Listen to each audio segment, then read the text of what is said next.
Oi, oi, pessoal, tudo bem com vocês? Bom, espero que sim. Mais uma semana, bora! Nossa segunda aula de redação desse semestre, analisando a redação do vestibulando aprovado na Unesp, continuando, no nosso modelo Unesp de redação. A gente viu, na última aula que não muda muito da redação modelo Enem. É um texto dissertativo argumentativo que é cobrado na segunda fase da Unesp. Apenas na segunda fase, primeira fase não tem redação, lembrando isso, tá? E bom, hoje eu trouxe aqui para vocês, a redação de uma vestibulanda, aliás, que foi aprovada na Unesp em biologia. E eu trouxe aqui o tema, que foi utilizado na redação modelo Unesp de 2018, que foi: o voto deveria ser facultativo no Brasil? Putz, professora, um tema pesado aí, bem difícil, polêmico, gente. Redação modelo Unesp não cobra temas muito leves, assim, sempre são temas bem polêmicos, como a gente pôde analisar na última aula também. E sempre vai ser isso, tá? Você tem que estar preparada ali para assumir uma posição, sim ou não, é isso ou é aquilo, tá? Porque a Unesp gosta de coisas bem explicadas e diretas, nada de muita enrolação. Não que nos textos modelo Enem a gente podia enrolar muito também, Mas assim, os temas de redação nem sempre são tão polêmicos que nem os da Unesp, tá? A Unesp tem esse caráter mais argumentativo até. Vamos lá. Bom, antes disso, quero falar aqui para vocês que a redação é da Eduarda de Araújo, que foi uma estudante aprovada em Biologia na Unesp.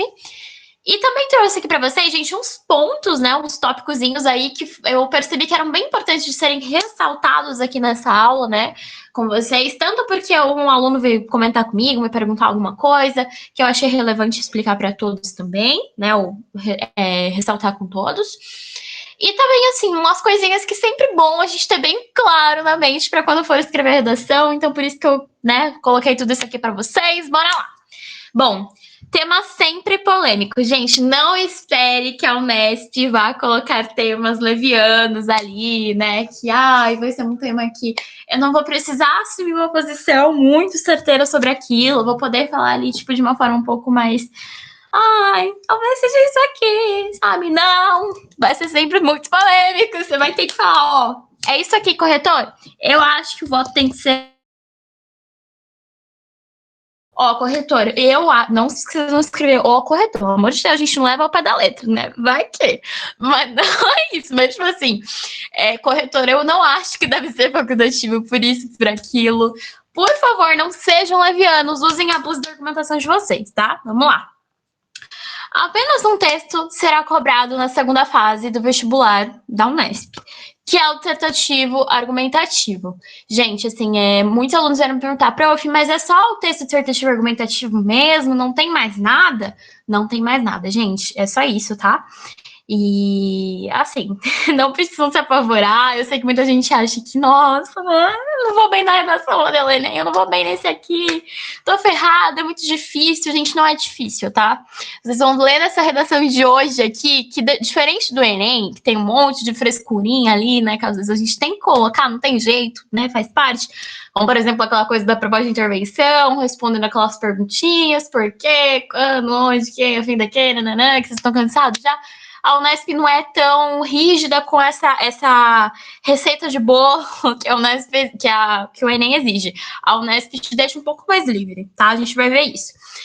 E se garanta na argumentação. Gente, usem e abusem de dados e analogias da Unesp também. Não achem que porque é uma redação tão diferente, uma redação um pouco mais leve, assim, digamos, você fica um pouco mais livre para argumentar, que você não tem que usar dados estatísticos ou analogias para refutar suas argumentações. Você tem que usar sim, tá? É importante.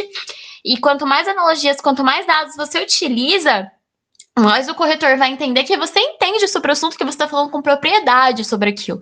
Você não está colocando a informação lá por colocar, porque alguém falou para você que talvez fosse aquilo. Não, tá? Você está colocando porque você realmente acredita na sua proposta, tá? Você acredita no que você está falando ali.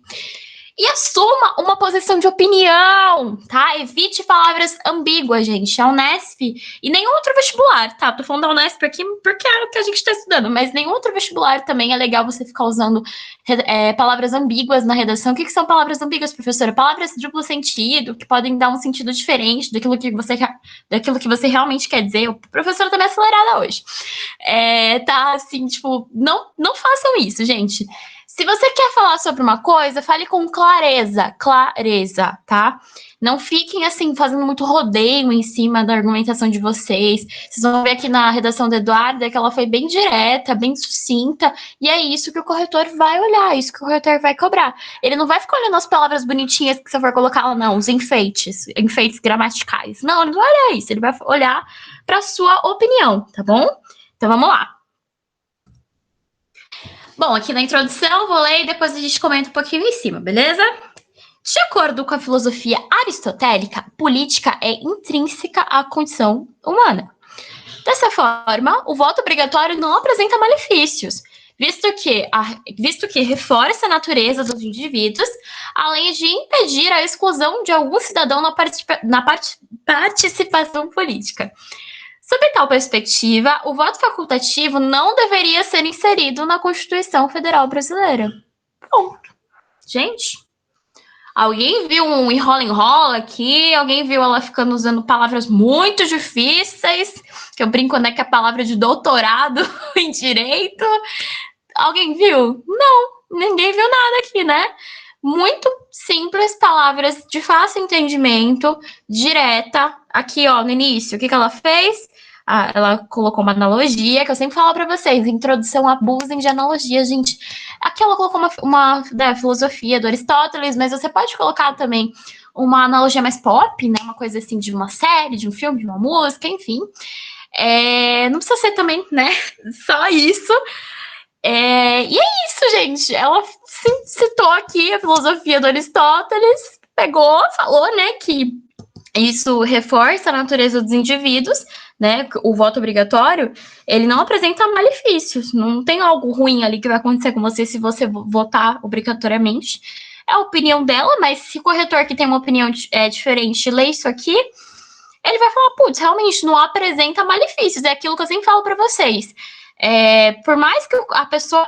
Você tem que entender assim: a pessoa que está lendo sua redação pode ter uma opinião diferente da sua. Mas ao ler sua redação, ela tem que pensar: caraca, o que ela falou aqui realmente faz sentido. É aquela coisa de você conseguir fazer com que as pessoas olhem para o que você está falando ali de uma maneira clara, de uma maneira caraca. Realmente ela falou isso aqui e é isso que apresenta na sociedade, entendeu? Você ser verdadeiro no que você está usando, enfim, não precisar usar palavras de ofensa, não precisar excluir talvez uma outra posição, mas ali sempre mostrar o que você acredita, o que você está defendendo, tá? E é isso, no final aqui, ela também colocou bem claro qual a opinião dela sobre tal perspectiva, o voto facultativo não deveria ser inserido na Constituição Federal Brasileira. Opinião dela, ponto, tá? Ela demonstrou os fatos para depois chegar com a opinião, e é isso que eu vou cobrar de vocês também. Vamos lá para a primeira parte de desenvolvimento. Por um longo período de tempo, o direito ao voto era exclusivo a determinados grupos sociais, como na Grécia, né? Na Grécia Antiga, onde o poder de votar era concedido somente aos homens gregos maiores de 21 anos. No entanto, a desigualdade política não se restringe a esse período. Haja vista o movimento sufragista ocorrido no século XX, principalmente na Europa, onde as mulheres reivindicavam os direitos ao voto e à representação política. Depreende-se, então, que foram necessários muitos anos para alcançar o sufrágio universal. Portanto, é imprescindível mantê-lo na sociedade brasileira, mesmo que por voto obrigatório, né? Mesmo que por meio de voto obrigatório. Bom, aqui novamente ela voltou a apresentar analogias da Grécia Antiga e ao movimento sufragista que ocorreu na Europa. E é isso, assim, gente. Ela deu a analogia, explicou essa analogia, deu outra analogia, explicou essa analogia na sociedade brasileira E, por último, finalizou aqui com a opinião de depende-se, então, que foram necessários muitos anos para alcançar o sufrágio universal. Portanto, é imprescindível mantê-lo na sociedade brasileira, mesmo que por meio de voto obrigatório. Ela deixou claro no primeiro parágrafo de introdução que ela, aliás, no parágrafo de introdução, né, que ela é a favor do voto obrigatório, aqui também que ela é a favor do voto obrigatório, sempre ressaltando isso com o quê? Com coisas que comprovem o porquê que ela é a favor, não só falar, eu sou a favor e ponto, não. Sempre argumentando. E é isso, gente, a argumentação. Para você ir bem na redação do Unesp, você tem que argumentar, você tem que ter certeza do que você está falando ali, tá? Então é isso, basicamente isso, gente. Vocês viram, né? Bem sucinta, nada de palavras difíceis. Ah, mas um detalhe: como a redação do Enem também, aqui a gente vê o quê? Vários conectivos. No entanto, por um longo período de tempo, depende-se, portanto, né? E vocês podem até observar aqui, gente, que também há alguns erros de pontuação, tá? Inclusive, a gente vai falar isso lá no finalzinho. Que não é porque vocês têm erros na redação que vocês não possam ir bem. Eu sempre pego muito no pé de vocês sobre isso, porque é algo que a gente pode melhorar. Então, se a gente pode melhorar, eu vou pegar no pé mesmo, tá? Mas assim, não é porque você, esqueci um pontinho, uma vergonha da academia, eu vou tirar a nota baixa. Não fiquem assim, tá? Eu pego no pé porque eu sou professora de vocês, tá bom? O corretor, uma coisa ou outra ali, se você não repetiu muito ao longo da redação, se não foi um erro muito grave, né, muito repetitivo, ele não vai pegar tanto no seu pé não, tá, gente? Ele vai ser mais bonzinho que eu em alguns casos. Vamos lá. Segunda parte do desenvolvimento.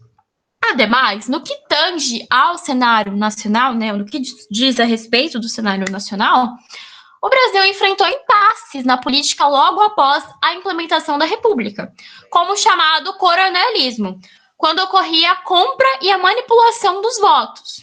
Percebe-se, portanto, que com a inserção do voto facultativo, as eleições tornariam-se mais suscetíveis a fraudes, visto que seria possível selecionar os eleitores mediante apagamentos e ameaças, excluindo parte da população brasileira da participação política.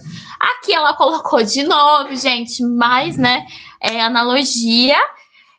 Uma analogia super importante, inclusive, sobre, né, a questão da implementação da República no Brasil e ao que ocorreu, né, o colonialismo, da compra de votos, as pessoas eram manipuladas, né, o chamado voto de cabresto, onde a pessoa ali, né, ela não conseguia nem olhar para o lado, ela era sempre manipulada a olhar só para uma posição e para ser comprada realmente, acreditar que aquilo era certo, ou porque ela precisava das coisas que aquela posição disponibilizava para ela, né, seja por meio de dinheiro, alimento, enfim. Foi um período muito difícil na nossa política, e infelizmente ainda ocorre, né, nos dias de hoje, mas enfim, isso é uma coisa assim que a gente pode conversar até em uma outra aula com o professor de história, né, com a professora de história de vocês.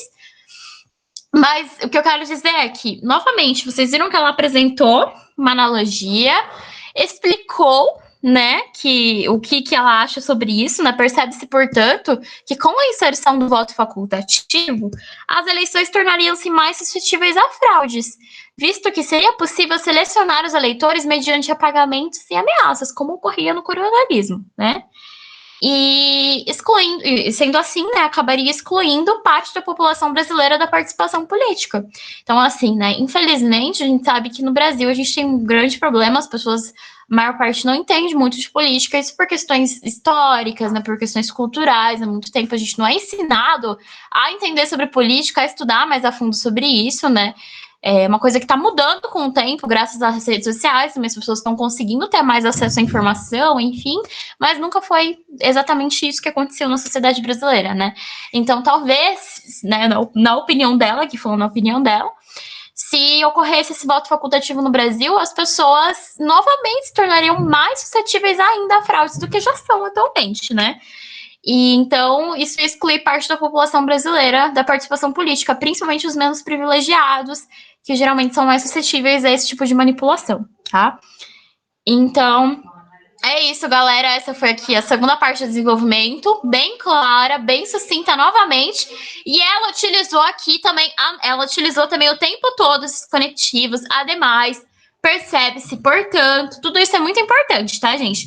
Visto que, e vocês podem ver aqui também, novamente, que há deslizes quanto ao emprego de vírgula.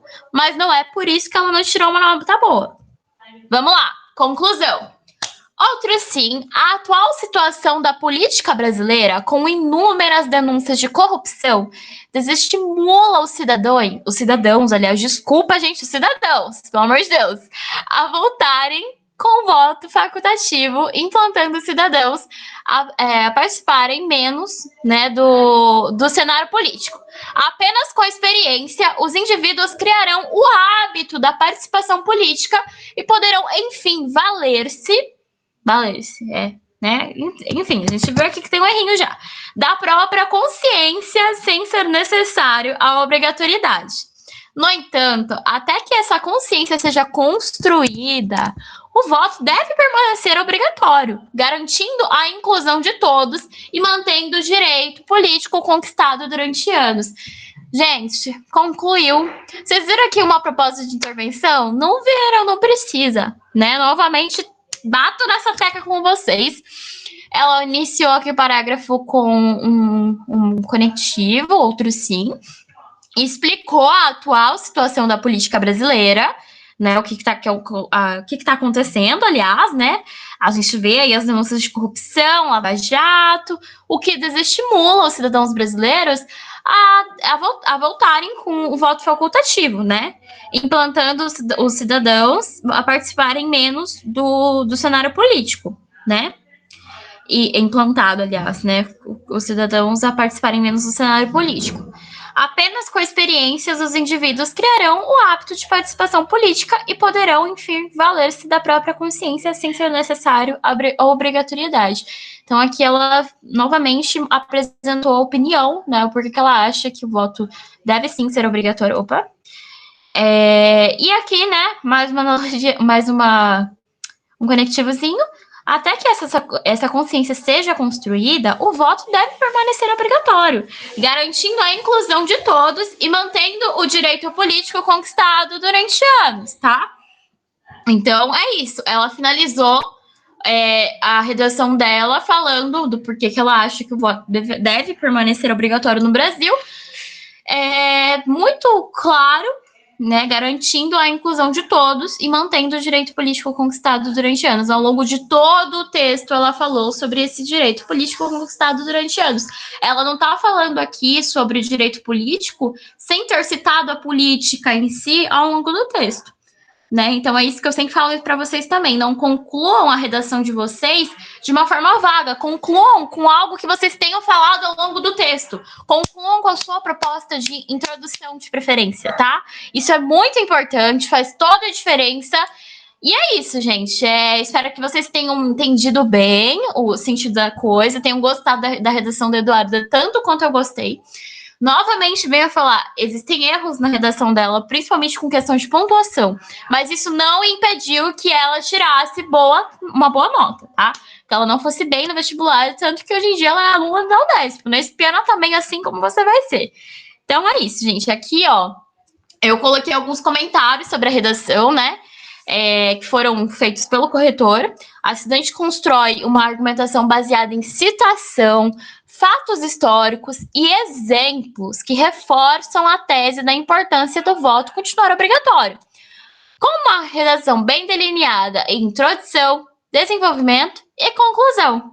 Ela defende seu ponto de vista por meio de elementos contundentes, né? Elementos que fazem sentido ali. E atende a todos os critérios de produções textuais, com leves desvios da norma, né? Leves desvios ali de português, tá? Mas, assim, no geral, foi uma redação muito bem construída, na base do quê? Da argumentação, que é o que a Unesp pesa muito em cima dos vestibulandos, tá? Uma redação bem argumentada. E é isso, gente. É isso que eu tinha para mostrar para vocês na aula de hoje. Eu espero que vocês tenham gostado, né? Deixe seu like aí, compartilhe com os amigos. Mandem feedback para a professora, que é muito importante, né? Eu quero saber o que vocês estão achando da aula, se vocês têm alguma sugestão, se vocês querem que eu dê uma olhadinha em algum texto de vocês, enfim, conversar, desabafar, né? O que for, tá, gente? Conversem comigo sempre. E é isso, tá? Espero que vocês estejam gostando desse segundo semestre. Vamos com calma, uma semana de cada vez, um dia de cada vez, e a gente vai chegando lá e a gente vai atrás da aprovação de vocês, que é o foco de vocês e é o meu foco também, beleza? Então é isso. Bom, como uma frase aqui, deixa eu inventar uma frase. Os post-its na parede da professora Gláucia são rosa e verde, tá? Eu sei que é uma frase nada a ver, mas é o que eu consegui pensar agora. Os post-its na parede da professora Gláucia são rosa e verde. Mandem lá no grupo pra mim essa frase, pra eu ter certeza que você assistiu essa aula e que você entendeu. E que se você tem alguma dúvida, você vai vir me perguntar. Beleza, gente? Uma ótima semana pra vocês. Muito obrigada. Um beijão a todos.